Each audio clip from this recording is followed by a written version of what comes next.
खुलुमबाय स्टुडिअ दङ आं राजिब बसुमतारी बर' हारिनि थाखाय जोबोरैनो गोग्गाथाव खौरां होननानै बुंनांगोन थारैनो नंगौ बे समाव बड'फा सुपार 50 नि गेजेरजों जा कोचिं लानाय बे कोचिं लानाय फरायसाफोरनि गेजेराव 50 नि गेजेराव गासै 37 एबा 50 नि गेजेराव 37 फरायसाफोरा नीट उथ्रिसार जानो हादों मोनसे गिदिर जाफुंसार होननानै बुंनांगोन जे प्रमोद बर'नि आमोलाव बड'फा सुपार 50 नि गेजेरजों एपीसी यूपीसी जों लोगोसे नीट आनजाद जेईई बायदि बायदिफोरनि थाखाय बड'फा सुपार 50 मिशन लानानै फैदोंमोन आरो बे बड'फा सुपार 50 नि गेजेरजों जाय बिथांमोना नीट आनजाद होदोंमोन बे आनजादाव 50 फरायसाफोरनि गेजेरावनो 37 फरायसाफोरा नीट आनजादखौ उथ्रिसार जानो हादों दिनैनि समाव मख'नांगोन दि प्रमोद बर'नि आमोलनि समाव फरायसाफोरखौ लानानै गोबां सिमां सुजुदोंमोन गोबां मिशन लादोंमोन आरो प्रमोद बर' बिथाङा बर' हारिनि गेजेराव एपीसी आईपीएस आईएएस जोनोम होनायनि थांखिजों खामानि मावदोंमोन आथिखालनि हाग्रामा महिलारि बिथाङाबो फरायसाफोरनि थाखाय खामानि मावदों नाथाय प्रमोद बर' आरो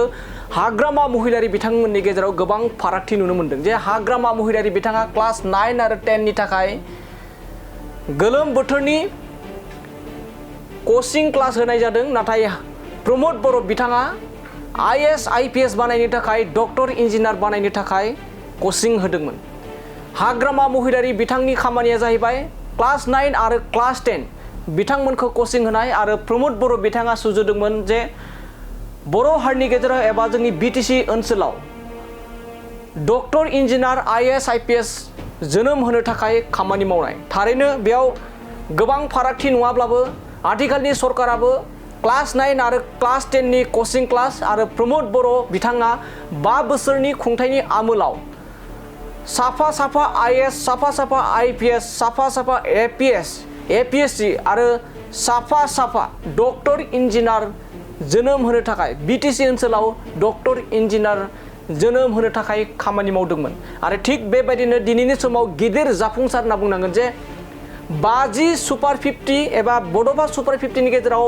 50 फरायसाफोर सायख'नाय जादोंमोन आरो बे 50 फरायसाफोर सायख'नायनि गेजेरावनो जे 37 फरायसाफोरा नीट आनजादखौ दिनैनि समाव उथ्रिसारनो हाबाय थारैनो दिनैनि समाव गोबां फरायसाफोरा बड'फा सुपार 50 बायदिनो फिन आरोबाव हाग्रामा महिलारि बिथांनि सरकारा थांखि लानांगौ होननानै गोबां फरायसाफोरा ससियेल मिडियानि गेजेरजोंबो मोनसे समाव लिरदोंमोन आरो खावलायदोंमोन जे जाहाथे फरायसाफोरनि थाखाय आथिखालनि सरकाराबो बेबायदि साफा जोंनि बीटीसी ओनसोलाव आईएएस आईपीएस डक्टर इन्जिनियार खालामनो थाखाय थांखि लानांगौ होननानै दानिया नायलांदो बिदिब्ला बड'फा सुपार 50 नि थाखाय 50 फरायसाफोरनि गेजेराव 37 फरायसाफोरानो जे नीट आनजाद क्लियार खालामबाय बेखौ नोंथांमोना नायलांदो